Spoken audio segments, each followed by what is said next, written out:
Hello and welcome back to my RC channel. I'm AndyRC and today I'm going to be checking out the Happy Model Toad 90. Now on paper this one looks to be a really good deal. At the making of this video it costs just £79 and that is with a receiver and with a battery, and I think that is a really good deal. This is the DSM-2 DSM-X receiver, but it's also available with FreeSky in D8 and also FlySky as well. So yeah, I will link it in the below because prices change all the time, but like I say, at the making of this video it seems like a really good deal. Now the one thing that I think is going to put people off with this one is the name. I don't know why they give models silly names such as the Toad, and I think it might be something to do with the translation from Chinese to English. You know, when something sounds better in a different language, maybe there's a bit of that going on. Of course, we know the word toad to be kind of gimmicky and related to a novelty item, so I think I'm going to stop calling this one the Toad and I'll just call it the Happy Model 90, or how about the T90? I think that's a lot better. Anyways, like I say, I think this one seems like a really solid model. Of course, I'll fly it in a bit and we'll find out if it flies any good. But as for specifications, it's a 90mm frame. We have got 1104 7500 kV motors. They feel really good quality and they're nice and shiny.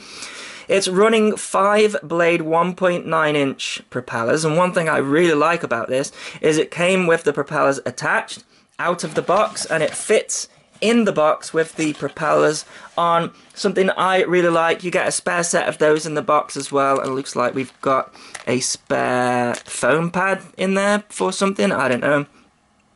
The frame, it seems to be 2mm carbon, seems really sturdy and thick, which is nice. And then moving up here, we've got a all-in-one ESC stack flight controller and receiver. So the ESC is flashed with BL Heli S. It is 10 amp.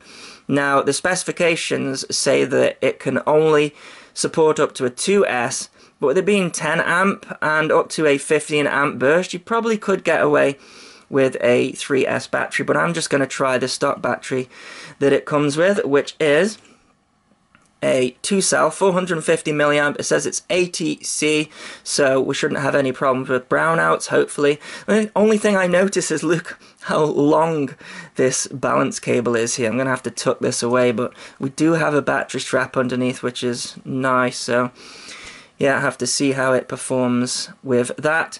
It weighs just 70 grams without a battery and then 101 grams with a battery, so a nice weight there.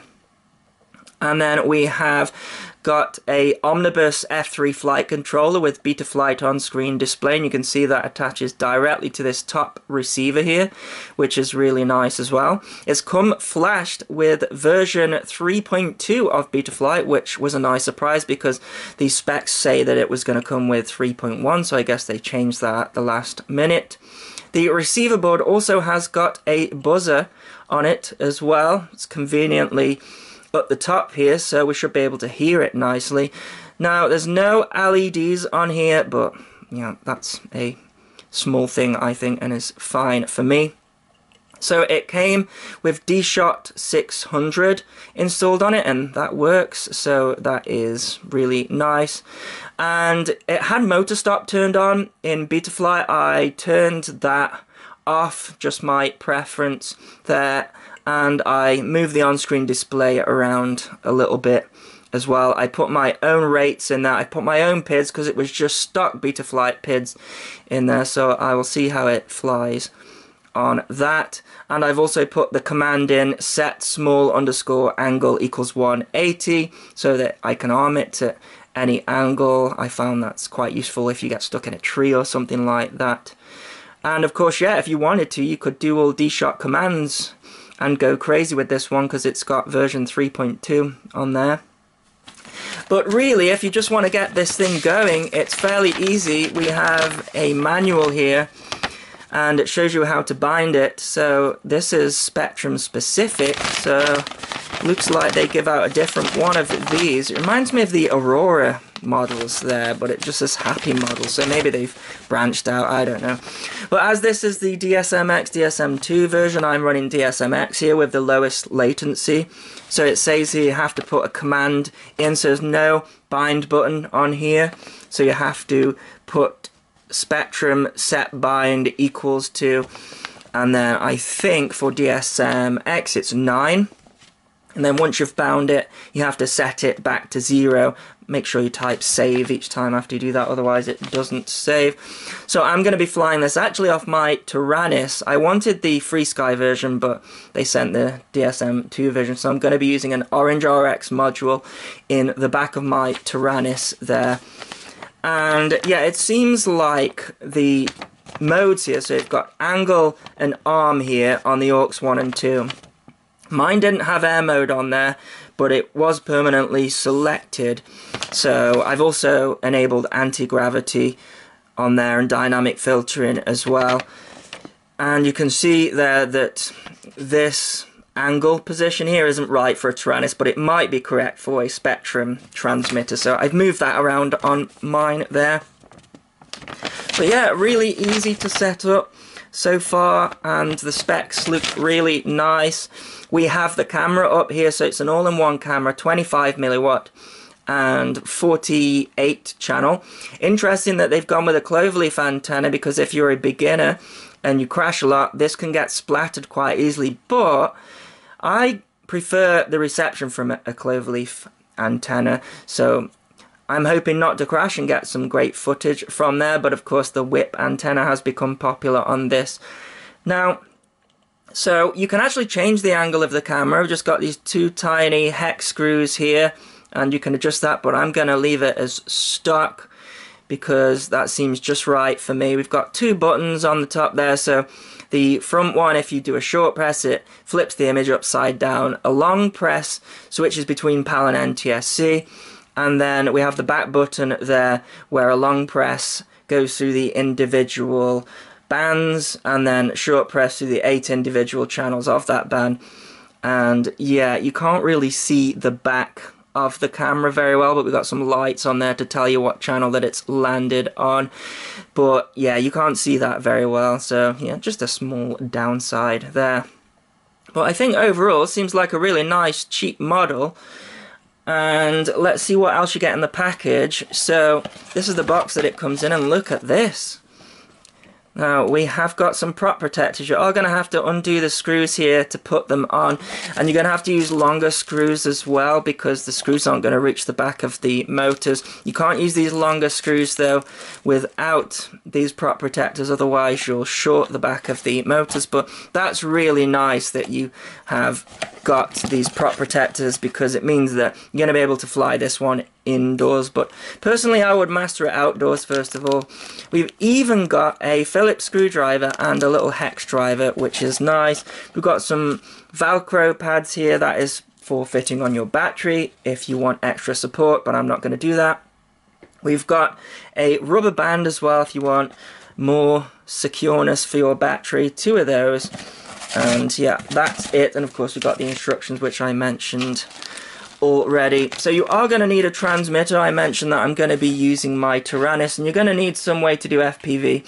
I'm going to be using my Fatshark Dominator HD3s with the Realacc Pro Plus diversity module. I'm using a Menace RC patch antenna and a Omway cloverleaf antenna, so I should get some good reception out there. I can also do a band scan on here as well, so I can see which channel this camera is on easily without having to mess about. So yeah, this is going to be really useful for flying this one. Okay, let's go for the line of sight with this one. I'm starting off in angle mode because this is the maiden as well, just to check that everything's okay. Really see those orange props nicely. It's windy today, so it's getting knocked around quite a bit, but everything seems fine. So let's go for the punch. Oh yeah, that's plenty. Power delivery seems smooth, no wobbles. Let's try that again. Wow, yeah, loads of power. I think we got a good one.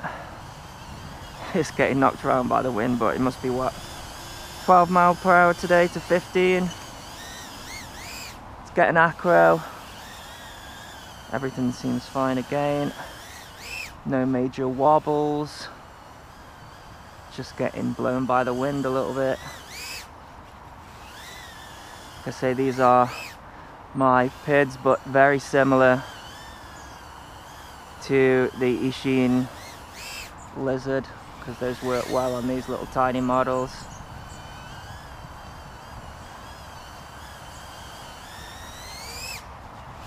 Oh yeah, plenty of power. Looks like a good one so far for the line of sight.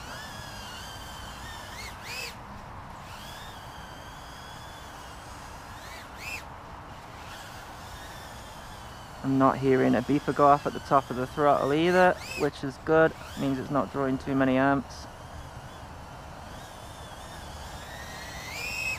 And plenty of power to do maneuvers with. It's fast if you want it to be as well. Really snappy. It's flying nice. Looks like we've got another good one here. I will reserve my final opinion when I FPV with it though, because that's the main important thing with these. But I'm not getting any flips of death, no brown outs. I'm running the digital idle at 7. Look at that. There's loads of punch. I don't think you need a 3S with this one, but it could probably take it. I think it'll be fine on the 2S.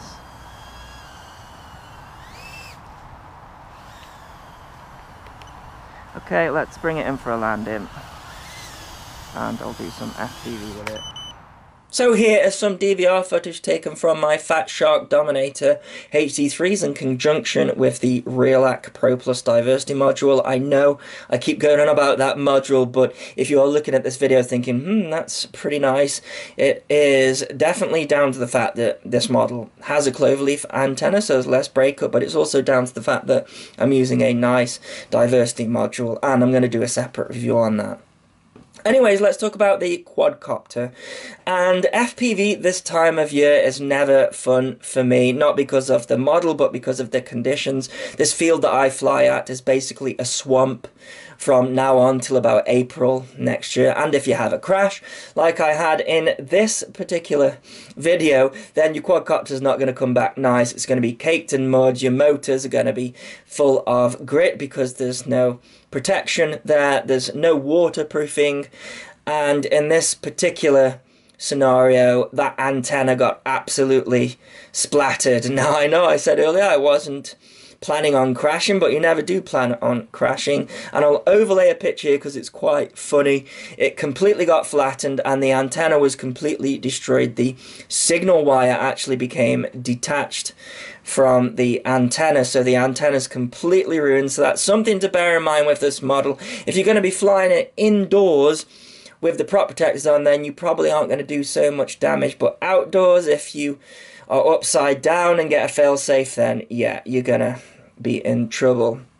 So models like the Ishin Lizard actually have protectors down the side. This one doesn't have that at all, so it might be worth considering that.